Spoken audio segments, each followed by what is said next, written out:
Peace in, people. How we doing? Use of force. Positive mental attitude. It all helps. It all helps. So, I just want to share a little thing. It's not a big deal, but like my mum would say, the small things create the big things, right?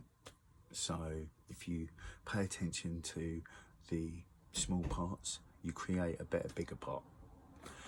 So, with that, I'm waiting on a delivery. It's now the second attempt unsuccessful.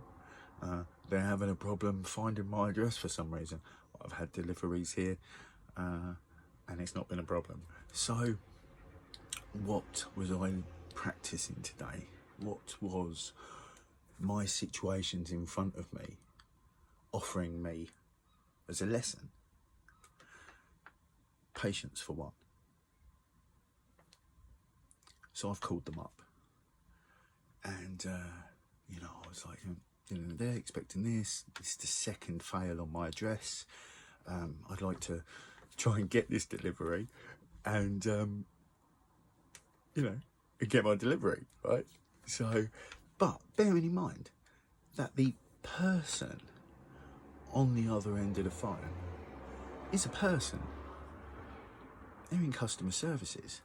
Now, my dad would have been ranting and raving. He'd have complained. He'd have sent a well-worded email. Like Ralph Smart said in his video today.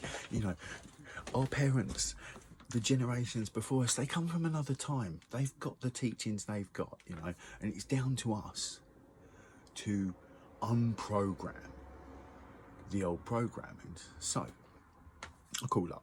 I speak to this guy. I say, let's put a note to the driver. I describe the road. Thankfully, it's a north to south facing road, so we can say you go to the south end of the road. I'm at the bottom of the road on the right hand side. That is the block of buildings. That's the address you're looking for. It's number 10. So, chatted with this guy, and not only was I activating my patience, not only was I being patient with him and with the situation, but in that, what I've just done is I've put myself into the other person's position. I've not just gone off on my own selfish need. I've gone, I understand you're a person. You're a real human. You're part of the humankind. You're part of the humankind, man. We all are. So we got to be kind to one another. So, there's multiple lessons you can learn from any one thing if you choose. Now, how do you get to that?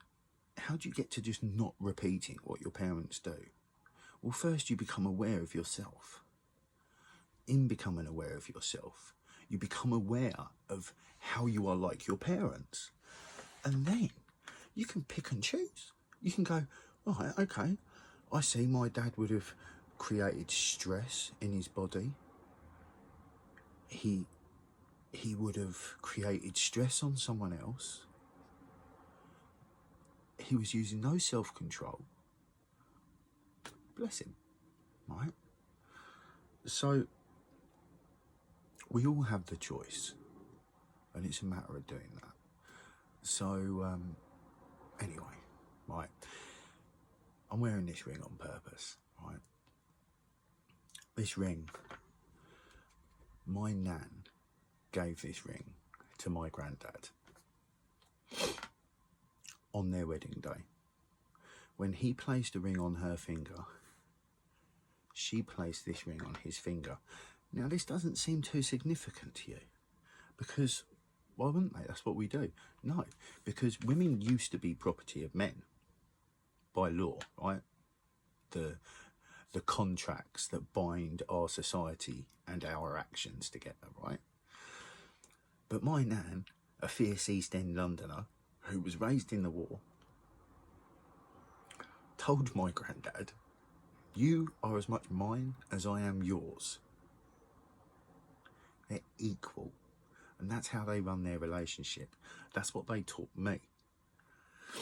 So my granddad wore this ring until he died. And then he gave it to my mum, who wore it until she died. And now I will wear this ring or keep it by me until I die. And there stops the line. I'm not having children as far as I'm aware. I have no plans to have children. You know me, I'm not really down with society. I'd rather spend my life focused on healthily bringing change to society. So I mentioned that we are the humankind. And I think this is an important little bit, right?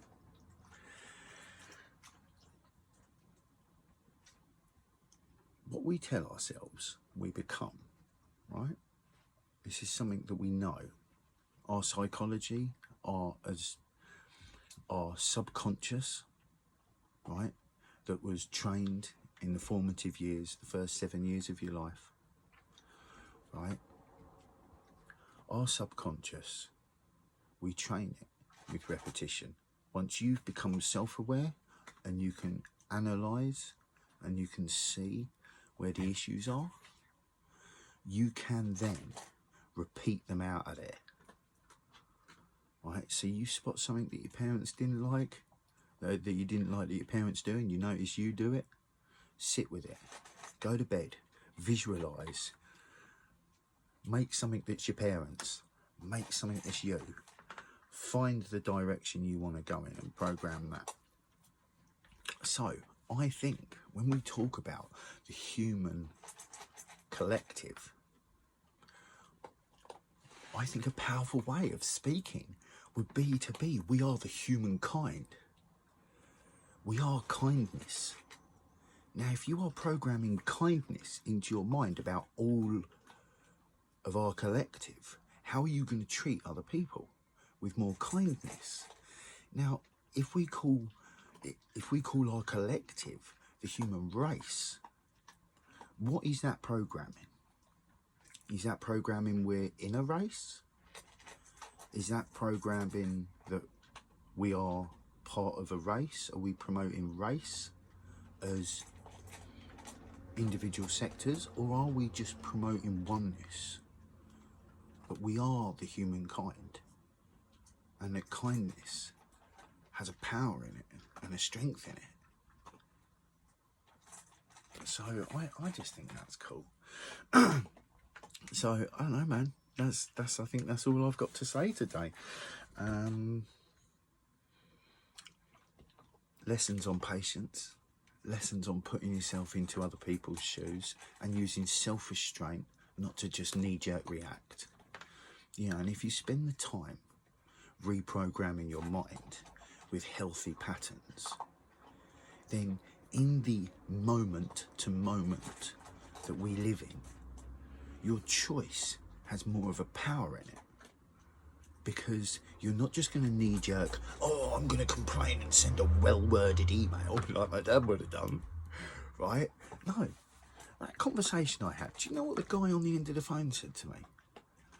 Before we finished, he didn't do the generic, oh, have a good weekend, sir. He said, thank you very much. He said, you were a really good customer. Be kind with your thoughts. Keep love in your heart. PMA, use the force. Let's get it. Peace in.